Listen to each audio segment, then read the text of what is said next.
The sky turned black on a Tuesday. Not from clouds or night, but from the hulls of alien ships.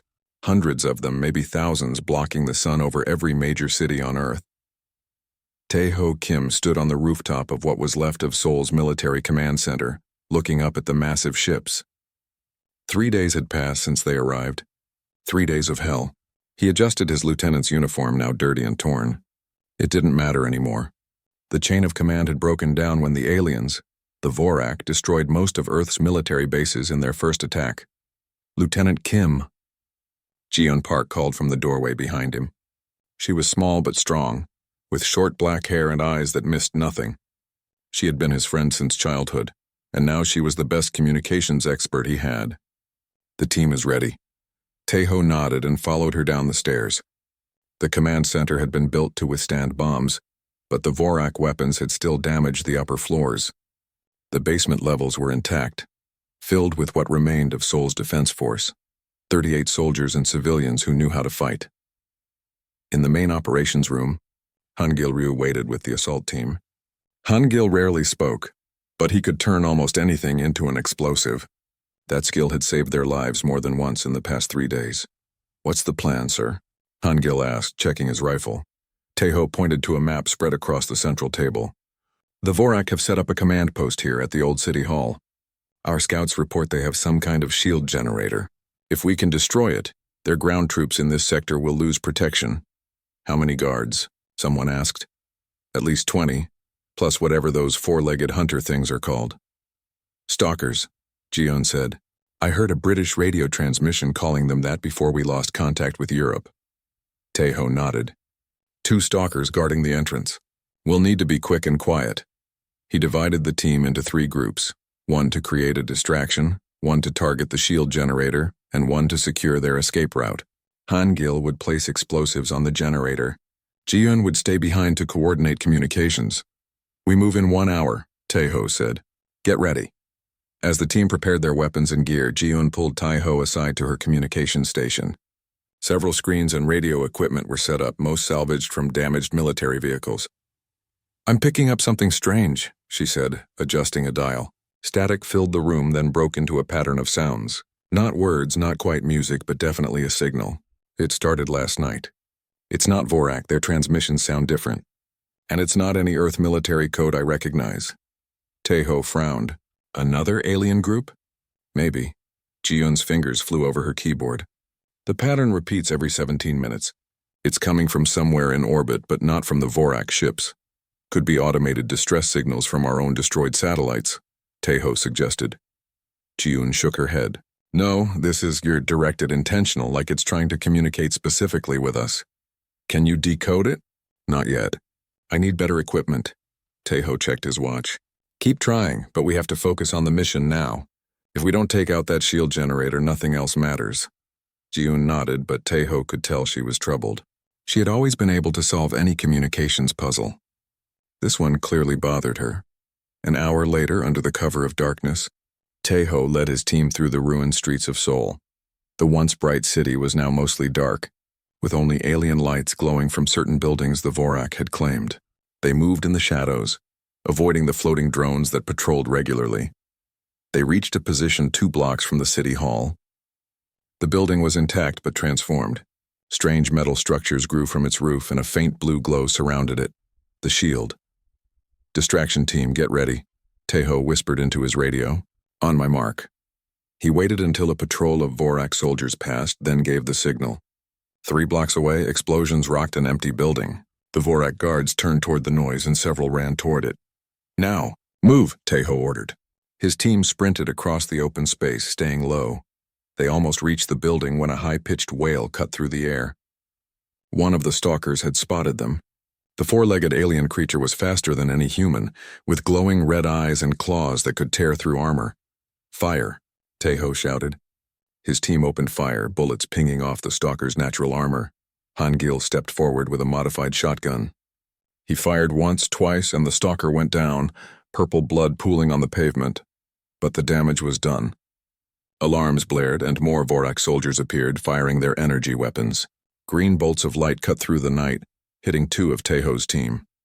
They fell without a sound. "Get to the generator," Teho ordered, firing his rifle to cover the advance team.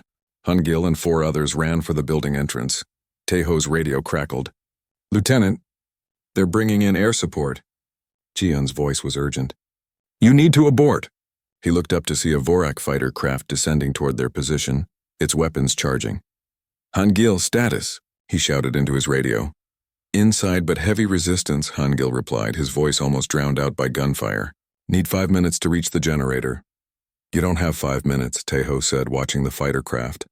"Plant what you can and get out." More Vorak soldiers appeared, surrounding their position. Teho and his remaining team members took cover behind destroyed vehicles, but they were trapped. "Jian, we need an exit," Teho called into his radio. "Working on it," she replied. "There's a subway entrance 50 meters east. The tunnels are clear based on our last scan." Teho relayed the information to his team. "Fall back in groups of 2. Cover each other." The first pair made it to the subway entrance. The second didn't, cut down by Vorak energy weapons. Teho gritted his teeth and kept firing, buying time. His radio crackled again. Hongil to Lieutenant Kim. "Charges set but timer damaged. Have to trigger manually." Teho's heart sank. "Negative." "Get out now!" "Too late, surrounded." Hongil's voice was calm. "Shield generator has to go down. It's worth it." "Hongil, tell my sister I did something that mattered. See you in the next life, Lieutenant." The transmission cut off. Seconds later, the top of the city hall exploded in a ball of fire. The blue shield flickered and died, but there was no time to mourn. The Vorak fighter opened fire, blasting the street. Concrete and metal flew through the air. "Everyone move!" Teho shouted, running toward the subway entrance. Energy bolts hit all around him. Something hot grazed his leg, but he kept moving. He reached the entrance and jumped down the stairs, followed by the last 3 survivors of his team. They ran through the dark tunnels, guided by the flashlights on their rifles. "Ji-un, we're in the tunnels," Teho reported between breaths. 4 of us left, Hungil. Didn't make it." There was a pause before Ji-un responded, her voice tight with emotion. "Understood. Keep moving north. The Vorak are flooding the area." They moved through the tunnels for an hour, finally emerging near their backup rendezvous point, an abandoned shopping mall on the outskirts of the city. Ji-un was waiting with 2 vehicles and the remaining members of their resistance cell. Her face fell when she saw how few had returned. She didn't ask about Hangil. She already knew. "The shield is down," Teho reported, his voice hollow, "but the price was too high." "It wasn't just high, it was for nothing," Ji-un said, her voice bitter. She showed him her tablet. On the screen, a drone view showed the city hall. The damage was extensive, but already, Vorak ships were arriving, unloading equipment. "They're rebuilding already. They'll have the shield back up by morning."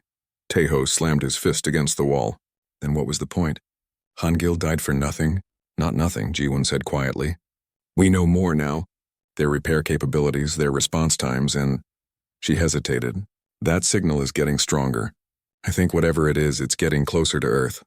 "Another enemy?" one of the soldiers asked, fear in his voice.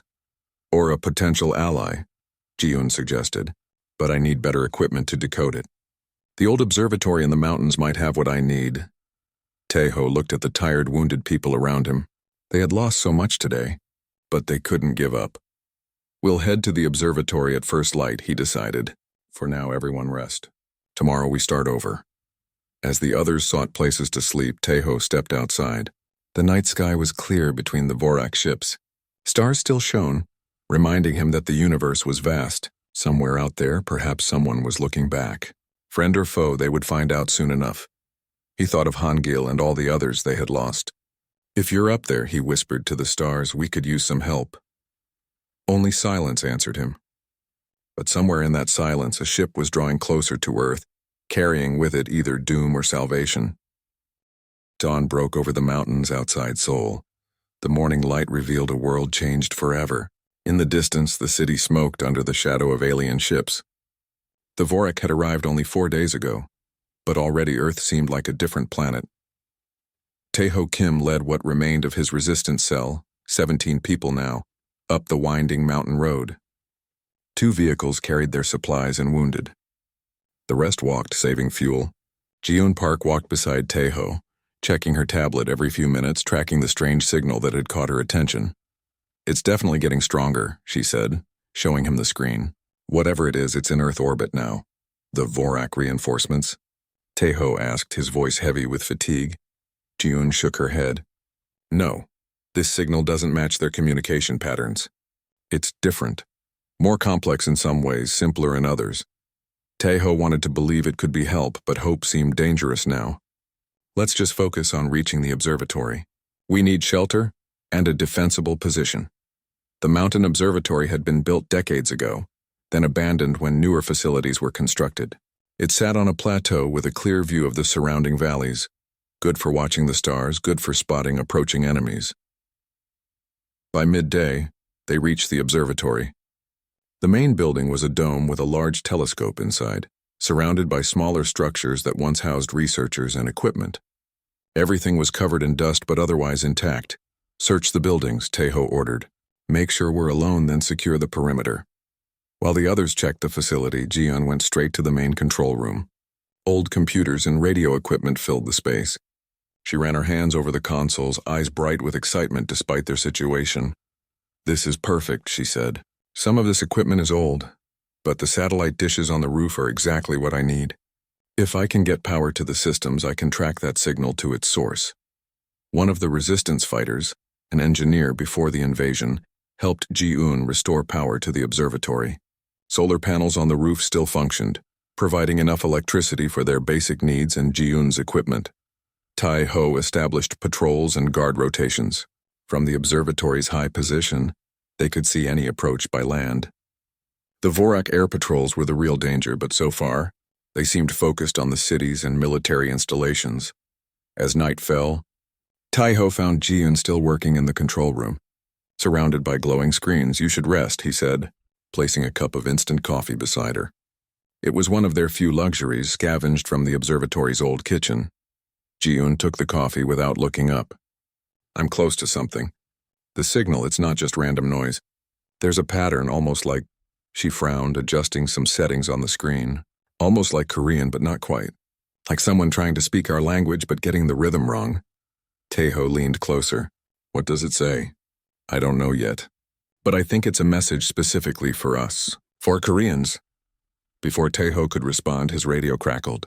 Lieutenant, one of the guards called. Movement in the Northwest Valley. You should see this. Taeho hurried to the observation deck, grabbing a pair of binoculars. In the moonlight, he could make out a group of Vorak soldiers moving up the mountain road. Not a full attack force, maybe a scouting party. Wake everyone, he ordered. Defensive positions. The resistance fighters took up positions around the observatory, weapons ready. They had limited ammunition and no heavy weapons, but the high ground gave them an advantage. Taeho was about to give the order to fire when something strange happened. A bright light appeared in the sky above the Vorak patrol. At first, Taeho thought it was a Vorak ship, but this light moved differently, faster, more fluid. The light descended rapidly, growing brighter. The Vorak soldiers scattered, firing their weapons upward. Their energy bolts seemed to pass through the light without effect. Then the light touched down in the valley, and for a moment, everything was illuminated as bright as day. When the light faded, the Vorak patrol was gone, no bodies, no weapons, nothing. And in their place stood a small craft unlike any Taeho had seen before. It wasn't large, perhaps the size of a small bus, but its design was like nothing on Earth. Sleek and silver, with no visible engines or weapons. It hovered just above the ground, making no sound. What is that? One of the fighters whispered. Taeho had no answer. His radio came to life with Ji-un's voice. Taeho, the signal, it's coming from that ship. For several tense minutes, nothing happened. The silver craft remained where it was, hovering silently. Should we approach it? Someone asked. No, Taeho said firmly. We wait. If it's hostile, we'll know soon enough. As if in response to his words, a seam appeared in the side of the craft. Light spilled out as a ramp extended to the ground. A figure emerged, humanoid, wearing what appeared to be a spacesuit with a sealed helmet. The figure stood at the bottom of the ramp, then slowly raised its hands in what seemed to be a universal gesture of peace. After a moment, it reached up and removed its helmet. Gasps echoed among the resistance fighters. The figure was a woman, a human woman with distinctly Korean features, though there was something subtly different about her appearance. Her hair was cut short and she wore a uniform of some kind, dark blue with silver markings. Is that one of ours? A fighter asked. No Korean space program ever made a ship like that, Taeho said, still watching through his binoculars. And no human technology can do what we just saw to those Vorak soldiers. The woman looked up toward the observatory, somehow knowing exactly where they were despite the darkness. She spoke, and though she was too far away to be heard clearly, her voice came through on Ji-eun's radio. "People of Earth, people of Korea, we have returned home." Her Korean was perfect, but with a strange accent Tae-ho couldn't place. Ji-eun burst onto the observation deck, her eyes wide. "It matches," she exclaimed. "Her voice pattern matches the signal I've been tracking." "Who are you?" Tae-ho called down to the woman, using his radio to amplify his voice. The woman smiled. "My name is Subin Choi, captain of the scout ship Hanguk. My ancestors left Earth 313 years ago. We've come back to help. It seemed impossible. But after everything that had happened in the past few days, Tae-ho's sense of what was possible had changed dramatically. How do we know you're not working with the Vorak?" he called back. Subin gestured to where the Vorak patrol had been. "Would I have eliminated them if we were allies?" "The Vorak are enemies to all sentient life. We fought them before. Now we fight for our ancestral home." Tae-ho lowered his binoculars, making a decision. "I'm going down there. Keep your weapons on her. If anything happens to me, destroy that ship if you can." Ji-eun grabbed his arm. "Are you crazy? We don't know what she is or what she can do." "We need allies," Tae-ho said simply. "If there's even a chance she's telling the truth, we have to take it." He took a flashlight and walked down to the valley alone, his rifle slung over his shoulder but his hand near his sidearm. As he approached, he could see Subin Choi more clearly.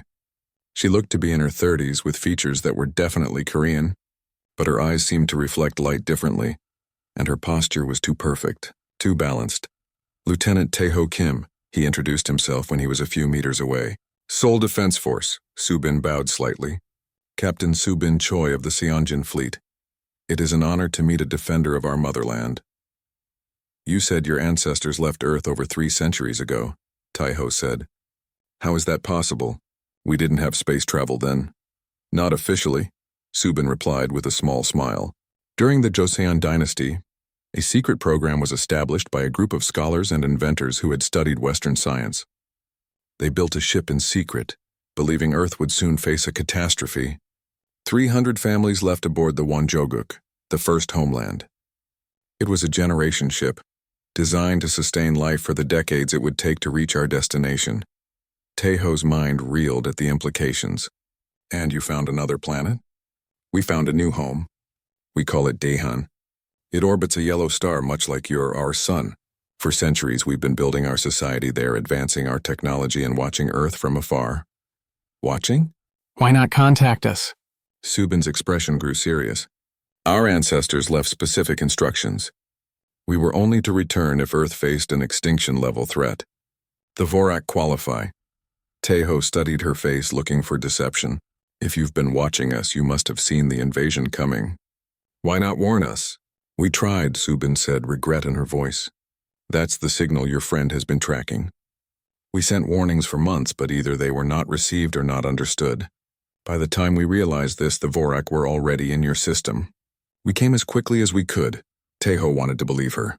Earth needed allies desperately, but caution had kept him alive so far. "Prove it," he said.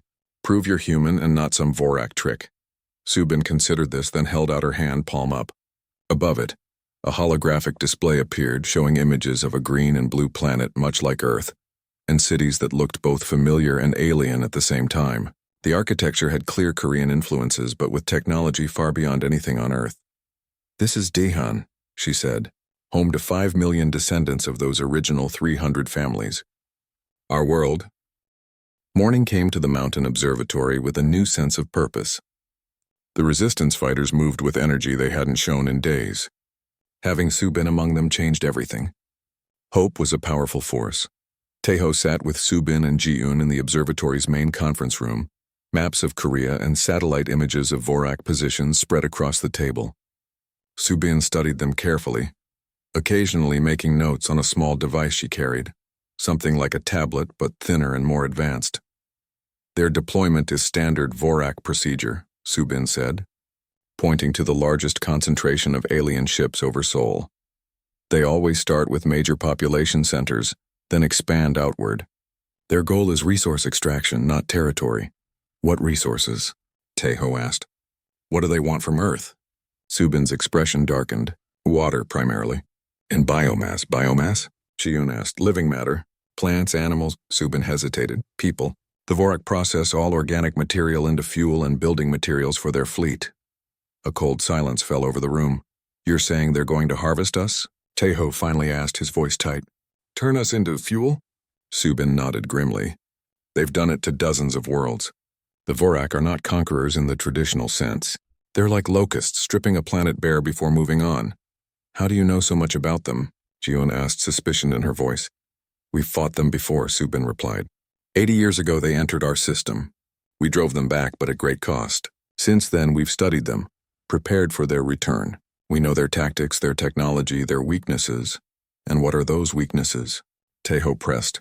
Subin touched her device, and a holographic image appeared above the table, a detailed schematic of a Vorak ship.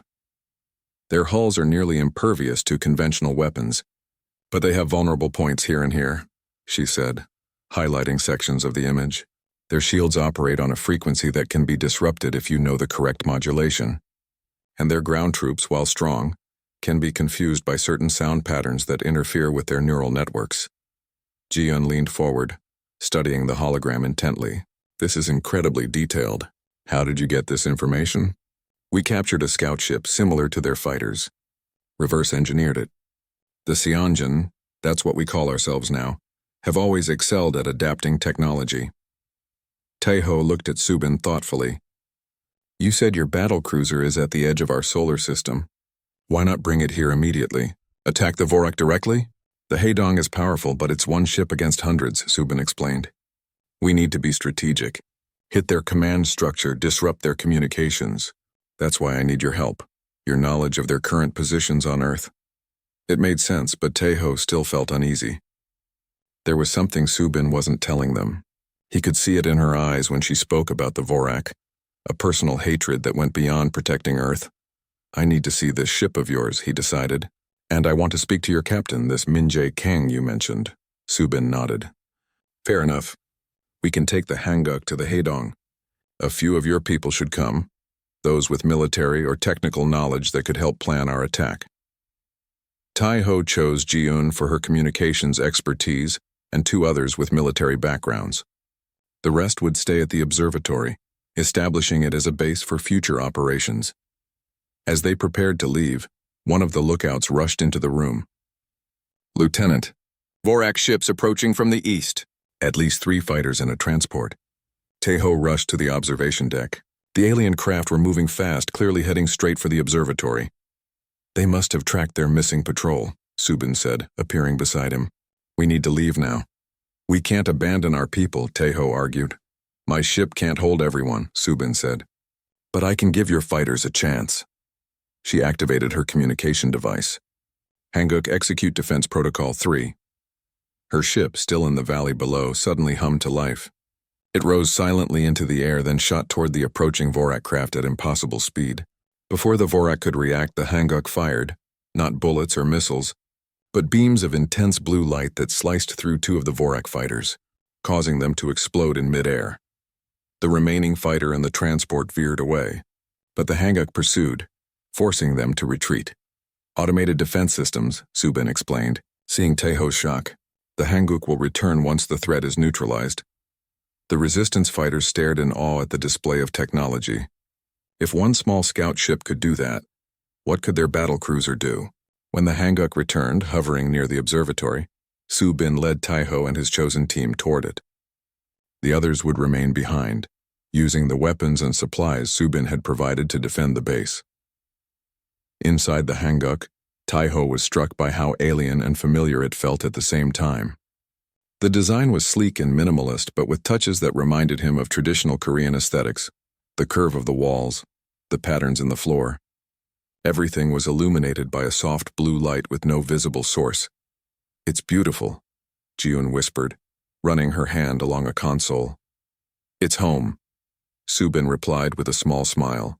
She took a seat at what appeared to be the pilot station, though there were no conventional controls, just smooth panels that lit up at her touch.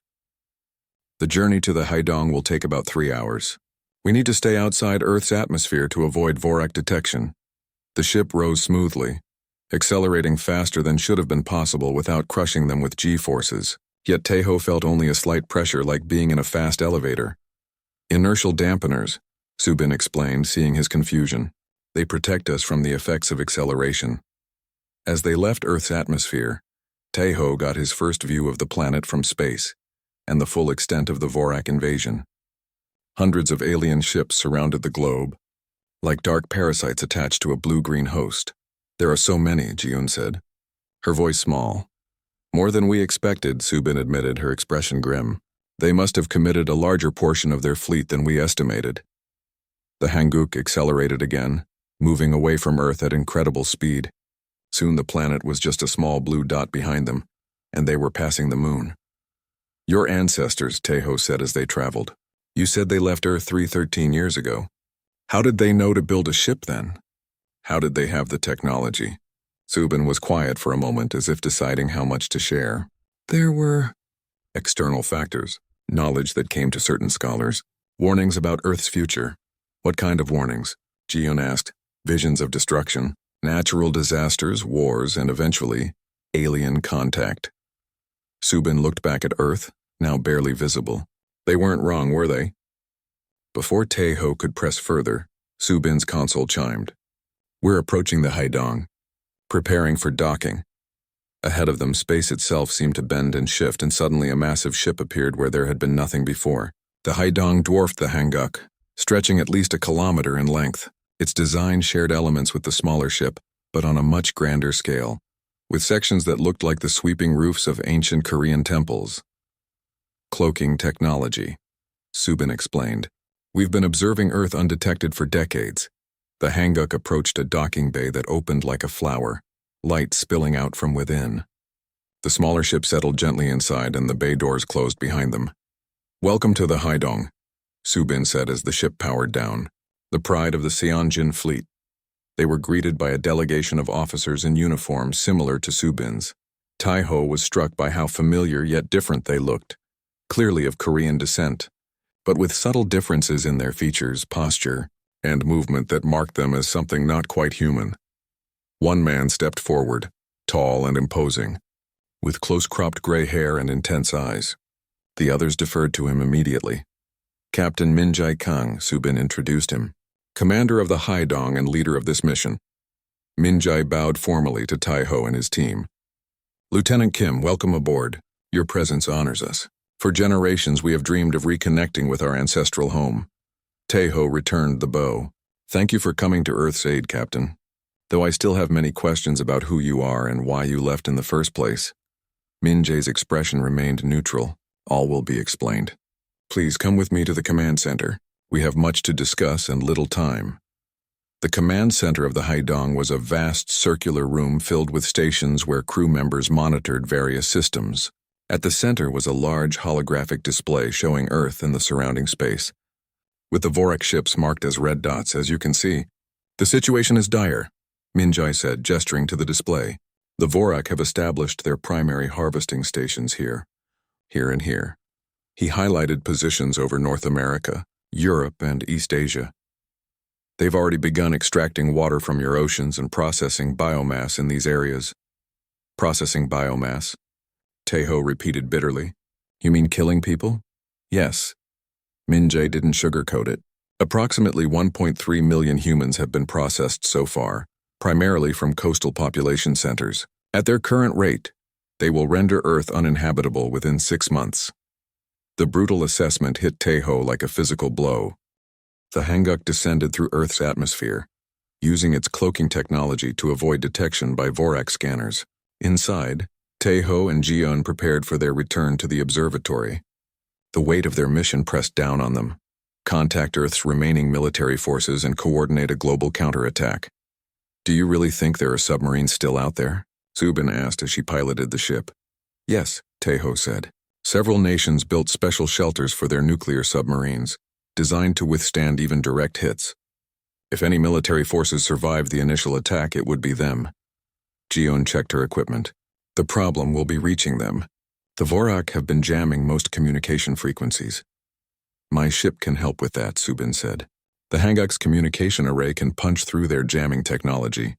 I'll link it to the observatory systems when we arrive. They approached the mountain observatory under cover of darkness. As they got closer, Tejo could see that something was wrong. Lights moved around the building, searchlights, not the steady illumination his people would use. "Stop," he said urgently. "Don't land. The observatory has been compromised." Subin halted the ship, hovering just below the ridgeline where they couldn't be seen from the observatory. She activated the external sensors, and a display showed a magnified view of the facility. Vorak soldiers moved between the buildings, and several of their aircraft were parked on the open ground. "They found it," Ji-un whispered, her face pale. "Do you think anyone survived?" Tejo studied the scene, his jaw tight. "I don't see any bodies. They might have taken prisoners for—" He couldn't finish the thought. "Processing," Subin said grimly, "or interrogation. Either way, we can't land there." "We need to find out what happened," Tejo insisted, "and we still need a way to contact the submarines." Subin considered this. "There's a ridge about 2 kilometers east that would give us cover. We can land there and approach on foot to assess the situation." The Hanguk moved silently to the new location and settled among the trees. The three of them prepared to scout the observatory, Subin providing Tejo and Ji-un with small devices. "Proximity sensors," she explained. "They'll alert you if Vorak forces get within 50 meters. And these," she handed them each what looked like slim black bracelets, "are personal shields. They'll stop 1 or 2 energy weapon hits, but they need time to recharge. So don't rely on them too heavily." Tejo strapped the bracelet to his wrist, feeling both grateful for the technology and disturbed by how far advanced it was compared to anything on Earth. If the Seonjin had contacted Earth earlier, shared their knowledge, would humanity have been better prepared for the Vorak? They moved through the forest, approaching the observatory from the east. As they got closer, they could hear the harsh clicking language of the Vorak. Subin activated a small device that translated for them. "They're saying they found communication equipment," she whispered. "They know someone was trying to reach military installations." "They must have captured some of our people," Tejo said. "We need to see how many." They crept to the edge of the tree line where they could observe without being seen. Vorak soldiers had gathered several humans, 8 of Tejo's resistance fighters in front of the main building. An alien that appeared to be of higher rank stood before them, its armor more elaborate than the others. "That's a commander," Subin explained quietly. "High-ranking officer. If we could eliminate it, it would cause confusion among the lower ranks." Before they could plan further, the Vorak commander spoke, its clicking speech translated by Subin's device. "Humans, your resistance is futile. Tell us who you contacted and where the alien ship landed, and your deaths will be quick." The prisoners remained silent. The commander signaled to its soldiers, who dragged one of the resistance fighters forward, a young woman who had joined them just days before the invasion. "Tell us now, or she will be processed first while still conscious." Tejo's hand tightened on his weapon. "We have to do something." "We're outnumbered 20-1, Subin cautioned. "Even with my technology, those aren't good odds. We can't just watch them die," Ji-un said. Subin studied the scene, then activated her communication device. "Hanguk, execute distraction protocol 4, eastern perimeter." Seconds later, a massive explosion rocked the forest on the opposite side of the observatory. The Vorak soldiers turned toward the sound, and the commander ordered most of them to investigate. "That buys us maybe 5 minutes, Subin said. "Here's the plan. I'll target the commander. Tejo, you and Ji-un free the prisoners. Get them to the east ridge where the Hanguk is waiting. It will open for your biosignatures." "What about you?" Tejo asked. "I'll cover your retreat, then follow. Now go." Subin pulled a weapon from her belt, a sleek silver device that expanded into something resembling a rifle. She took careful aim at the commander while Tejo and Ji-un circled around to approach the prisoners from behind. With most of the Vorak forces investigating the explosion, only 4 guards remained with the commander and prisoners. Subin fired her weapon, and a pulse of blue energy hit the commander squarely in its head, causing it to collapse instantly. In the confusion that followed, Tejo and Ji-un rushed the remaining guards. The personal shields Subin had given them flared as they absorbed energy blasts, allowing them to get close enough to engage in hand-to-hand combat. Tejo's military training served him well, and he quickly dispatched 2 guards while Ji-un and Subin handled the others. "Move now," Tejo ordered the prisoners, cutting their bonds. "Head east through the forest. Don't stop until you reach the ridge. The freed resistance fighters didn't need to be told twice. They ran with Taeho and Ji-un flanking them.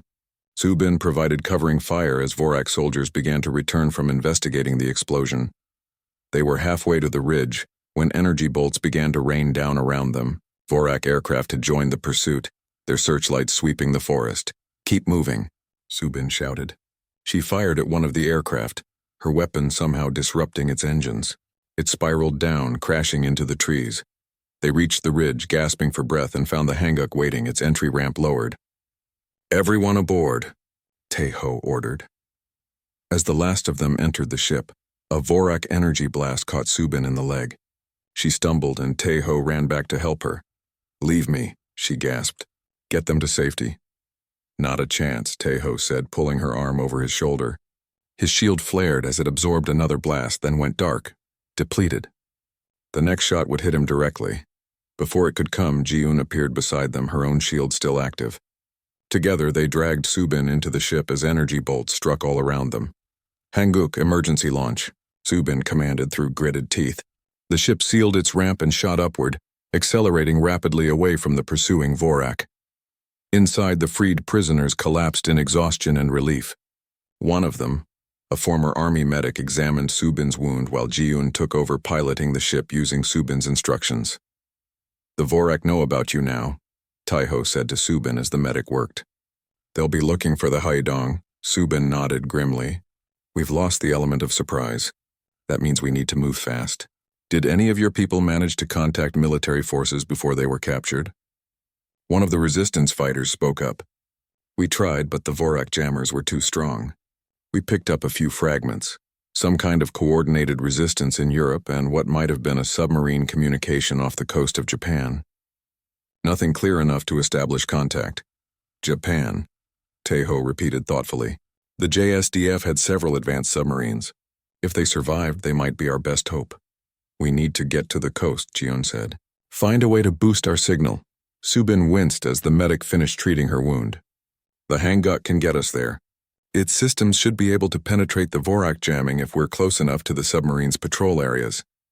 They set course for the Sea of Japan, flying low to avoid detection.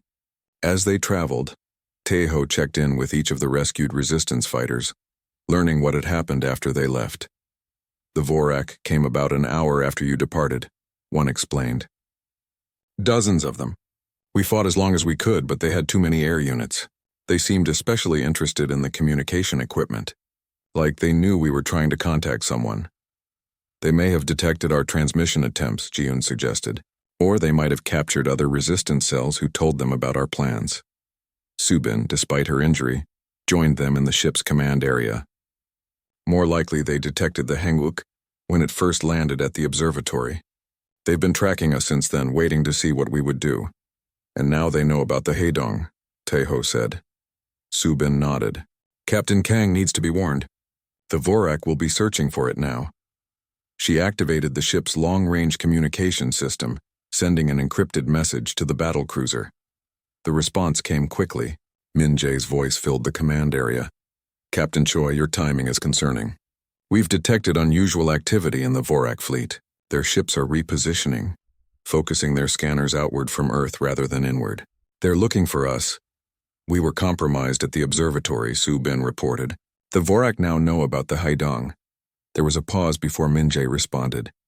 The missiles streaked upward from the sea, their fiery trails cutting through the night sky. On the Hanguk's main display, Taeho watched as 8 submarines, the last remnants of Earth's naval forces, launched their payloads simultaneously. "Vorak ships detecting launches," Ji-un reported, monitoring alien communications. "They're scrambling fighters." "Too late," Subin said with grim satisfaction. "The missiles will reach their targets before the fighters can intercept." High above Earth, the Haidong remained cloaked, waiting for its moment. The plan was precise. The submarines would strike the planetary defense grid control stations, creating a momentary gap in the Vorak defenses. In that brief window, the Haidong would decloak and launch its attack on the Vorak command ship. "Impact in 30 seconds, Ji-un counted down. Subin guided the Hanguk upward, accelerating through the atmosphere. "Prepare for combat," We'll engage Vorak fighters to keep them away from the missile paths. Tejo felt the ship shudder as it broke through the upper atmosphere into the edge of space. The view through the forward screens changed. Earth's curve now visible below them, the vast blackness of space above, and all around them the dark shapes of Vorak ships. First impact, Ji-un announced. On the display, they watched as a missile struck a Vorak installation in the Siberian wilderness. A blinding flash, then a mushroom cloud, the first nuclear weapon used in warfare since 1945. One by one, the other missiles found their targets. Installations in the Himalayas, the Amazon, Antarctica, the Sahara, Central Australia, Greenland, and the middle of the Pacific Ocean. Defense grid disrupted, Subin confirmed, reading data from her screens. 78% of Vorak defensive capabilities offline. The Haidong? Tejo asked. In answer, space seemed to ripple above them, and the massive battlecruiser appeared where there had been nothing before. Even knowing its size, Tejo was still awed by the sight. The Haidong was magnificent, its design blending functionality with elements of traditional Korean architecture, stretched to kilometer length. The Haidong has engaged, Subin reported, moving to attack the command ship. On their screens, they could see the Vorak command vessel, the Hive Queen, a monstrous structure larger than any human city, hovering over what had once been New York. The Haidong moved toward it, blue energy weapons firing in continuous streams. Vorak fighters incoming, Ji-un warned. At least 50 approaching our position. Battle stations, Subin ordered. The Hanguk's weapon systems came online, controlled by the resistance fighters under Subin's guidance. What followed was chaos. The Hanguk twisted and turned through space, its advanced engines allowing maneuvers no human craft could achieve. Subin piloted with incredible skill, evading Vorak energy blasts while positioning the ship for counterattacks. From their higher vantage point, they could see the larger battle unfolding. The Haidong had reached the Hive Queen and was unleashing its full arsenal. Massive energy beams cut into the Vorak command ship, carving great gouges in its hull. The Vorak responded with their own weapons, green energy bolts that splashed against the Haidong's shields. The Haidong's shields are at 60%, Subin reported, concern in her voice. They're taking heavy fire. Tejo watched as smaller Vorak ships swarmed around the Haidong like angry insects defending their nest. Can we help them? We're too small to make a difference against the Hive Queen, Subin said. Our job is to keep the fighters busy, stop them from coordinating. The Hanguk dove toward a formation of Vorak fighters, weapons blazing. 3 alien ships exploded, but more took their place. A blast struck the Hanguk side, causing the ship to shudder. Shields at 40%, Ji-un called out. We can't take many more hits like that. Subin's hands danced over the controls, the ship responding instantly to her commands. We don't need to defeat them all. We just need to create enough confusion until the Haidong can breach the Hive Queen's main reactor. On the display, the battle between the Haidong and the Hive Queen continued to rage. The Vorak command ship was clearly damaged. Great sections of it dark and broken, but it was far from defeated. Its weapons continued to pound the Haidong, whose shields were visibly weakening.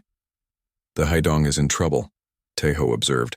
They can't get close enough to target the reactor. Subin's expression grew determined. Then we'll make them a path. She altered course, heading directly toward the Hive Queen. The Hanguk was tiny compared to the massive alien vessel. But Subin wasn't aiming to destroy it just to create a distraction. What are you doing? Ji-un asked, alarmed. Creating an opportunity, Subin replied. Contact the Haidong. Tell them to be ready when we make our move. Ji-un established communication with the battlecruiser. Captain Minjae's voice came through, tense but controlled. Captain Choi, your approach is too dangerous. The Hanguk isn't built for direct assault. We're not assaulting, we're distracting, Subin responded. On my mark, target coordinates to follow. She guided the Hanguk in a complex series of maneuvers, evading Vorak defenses while drawing closer to a specific section of the Hive Queen. There, she said, highlighting a point on the display. That's a secondary command node. If we can damage it, it will draw resources away from defending the main reactor. Even if we hit it, our weapons aren't powerful enough to cause significant damage, Tejo pointed out. Subin's eyes met his, not from outside. But if we get close enough, Tejo understood her plan immediately. You're talking about a suicide run. Not necessarily, Subin said. The Hanguk has escape pods. Small one-person craft. Most of you can evacuate before impact. Most of us? Ji-yoon asked. Someone has to pilot the ship until the last moment, Subin said simply. No, Taeho shook his head. There has to be another way. There isn't, Subin insisted. The Haedong can't get close enough with the Hive Queen's defenses at full power. We need to divide their attention. The ship rocked again as another Vorak blast struck them. Shields at 20%, one of the resistance fighters reported. We can't take much more of this. All the more reason to make our move now, Subin said. While we still can. Taeho wanted to argue, but he knew she was right. The cold math of war sometimes required terrible sacrifices. I'll stay with you, he offered. Help you pilot until the last moment. Subin shook her head. Earth needs leaders for what comes after. You need to survive, Taeho. She turned to Ji-yoon. Prepare the escape pods. Get everyone ready. As Ji-yoon hurried to comply, Subin opened a channel to the Haedong. Captain Kang, we're initiating sacrifice protocol. Target these coordinates when you see our impact. There was a moment of silence before Min-jae responded. Understood, Captain Choi. Your sacrifice will be remembered in the histories of both our worlds. Just make it count, Subin replied. The next few minutes were a blur of activity. Ji-eun and the resistance fighters prepared the escape pods while Subin programmed the final attack run. The Hanguk would accelerate to maximum speed, crash into the secondary command node and detonate its power core, creating a massive explosion that would temporarily disrupt the Hive Queen's defenses. Everyone to the escape pods, Subin ordered when preparations were complete. You have 3 minutes before I begin the final approach. The resistance fighters moved quickly, filing into the small craft designed to return them safely to Earth. Taeho and Ji-eun remained behind. You too, Subin told them. Both of you. I'm staying until the last possible moment, Taeho insisted. Ji-eun nodded. So am I. Subin looked like she wanted to argue but instead turned back to her controls. 2 minutes then. Not a second longer. The Hanguk accelerated toward the Hive Queen, dodging defensive fire. Subin's piloting was masterful, keeping them on course despite the increasing barrage. 1 minute, she announced. Taeho stood beside her, watching as they drew closer to the massive alien vessel. Details became visible, strange organic-looking structures pulsing with green light. The Vorak were unlike anything humanity had encountered, their technology a blend of mechanical and biological components. 30 seconds, Subin said. You need to go, now. Ji-eun grabbed Taeho's arm. She's right. We have to leave. Taeho hesitated, then turned to Subin. Your people and mine will fight together after this. Whatever happens, the Seonjin won't stand alone. Subin smiled, a genuine expression that transformed her face. We never were alone. We always had Earth in our hearts. She looked back at her controls. 20 seconds, go. Taeho and Ji-eun ran to the last escape pod. As the door sealed behind them, Taeho caught a final glimpse of Subin, sitting straight and proud at her controls, guiding the Hanguk toward its final destination. The escape pod ejected with a jolt, spinning away from the Hanguk. Through its small viewport, Taeho and Ji-eun watched as the scout ship continued its approach, growing smaller against the vast bulk of the Hive Queen. She's going to make it, Ji-eun whispered. She's going to reach the target. The Vorak defenses seemed to realize the Hanguk's intent too late. Energy beams concentrated on the small ship, but Subin's piloting kept it weaving and dodging until the very end. The impact, when it came, was at first anticlimactic, a tiny ship disappearing into the hulking mass of the Hive Queen. For a moment, nothing seemed to happen. Then a brilliant blue light erupted from within the alien vessel, spreading outward in a rippling wave of energy.